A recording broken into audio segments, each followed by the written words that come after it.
This leads to the necessary destruction of the lower beings. This program of destruction is the ultimate goal. It is indeed a form of apocalypse, in which the lower beings will have to be cast out, and the blonde and blue-eyed beings will survive. In der also sozusagen die Untermenschen ausgeschieden werden sollen und die Blond-Blauen allein also sozusagen überleben. With Hitler's view to save the world from evil, the catastrophe was already preordained.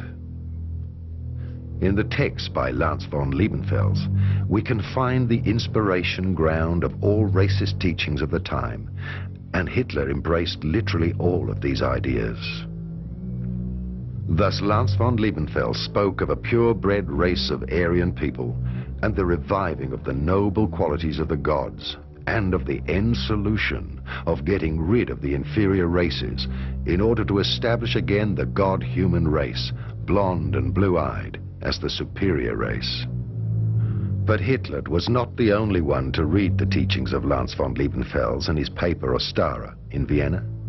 There were many different personalities from various organizations who later came together in order to pull on the same side and to establish the idea of the new superior race. Ludendorff and Dietrich Eckart already subscribed to this racial publication. Strengthened by his interpretation of esoteric material, perhaps already a member of the Templar Order, Hitler launched himself into the First World War. He may have already made contact with Ludendorff before the First World War as an equally esoteric-minded friend. His chance to convince all that he was the German savior who would lead the battle against all injustice on earth came a few days after the beginning of the First World War in Munich, where he spoke up after the liberation battle against the communists.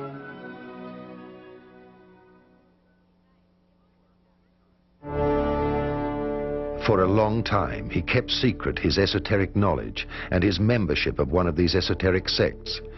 It was only when he came to power that people started to think about the idea of a blue-eyed race superior to all other races. A new Atlantean god was to be bred again, who would embody the godly qualities and psychic abilities. And the animal human of the rest of the world was to serve the super race. Due to the esoteric studies, he lived in the very personal world of his own imagination, where he saw the normal human being as degenerate and the archetype of the Atlantean legends of the gods as the standard to be re-established. We are quite sure that Adolf Hitler was an honorary member of this order. He knew Lance von Liebenfels personally. That is what Lance told me and two other friends. He said Hitler had visited him in 1909 and previously bought the Ostara, but a few magazines were missing, and Hitler had thus asked Lance to give him the remaining issues. Lance did so. He gave them to him. And this means that Hitler knew the complete Ostara. He probably also knew the book published by Lance in, I think, 1905, with the title Theozoologie, or Of Sodom's Monkeys and the Dream of the Path of the Gods. Encouraged by his occult knowledge, he decided to lead the world into the 1,000 Years Empire as a messiah and savior in a final victorious battle against evil. Through the influence of drugs, he became a medium and naturally saw himself as the carrier of the lost qualities. He took the idea of a 1,000 Years Empire from John's Revelation. However, Hitler was not alone in his dream of establishing a Germanic empire with re-emerging god-humans from Atlantis. The Tula Society of the Germanic Order and the Armenian Order of the 19th century, which met in the Four Seasons Hotel in Munich, had the same dreams with one difference. They saw the Freemason lodges and the Illuminati as the supreme evil.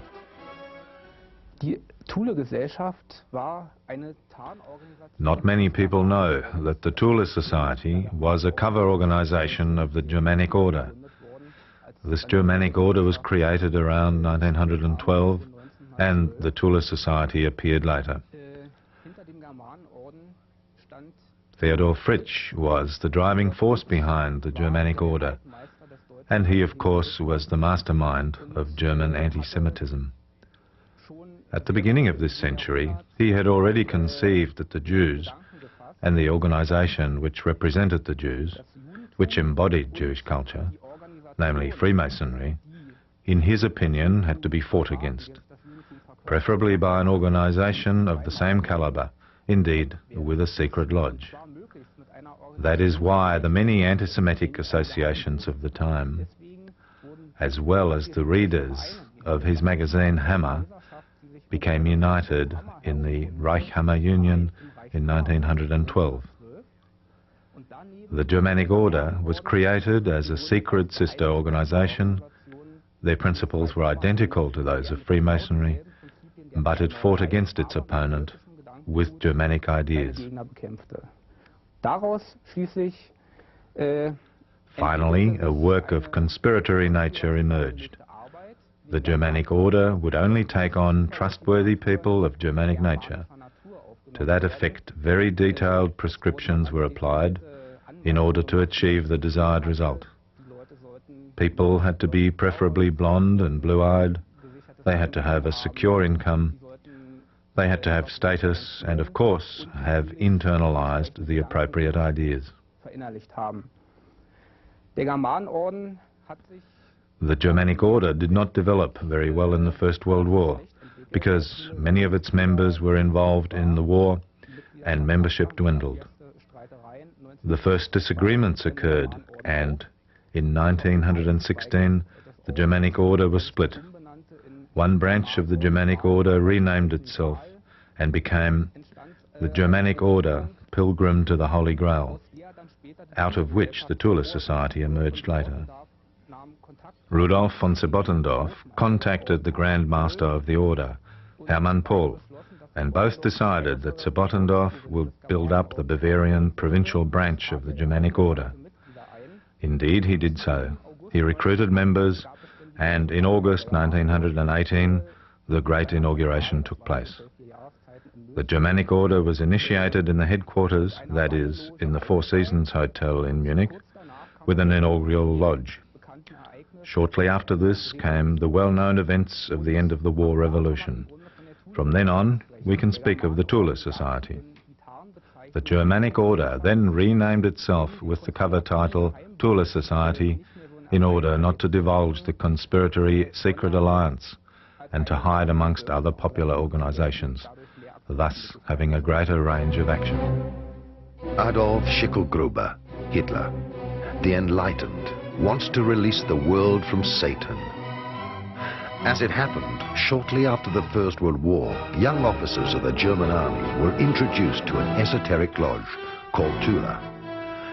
This lodge uncovered the secret world conspiracy of the Illuminati. These officers were extremely excited when they discovered that the war they had just lost had already been predicted as a conspiracy during the 19th century in the secret scripts of the wise men of Zion.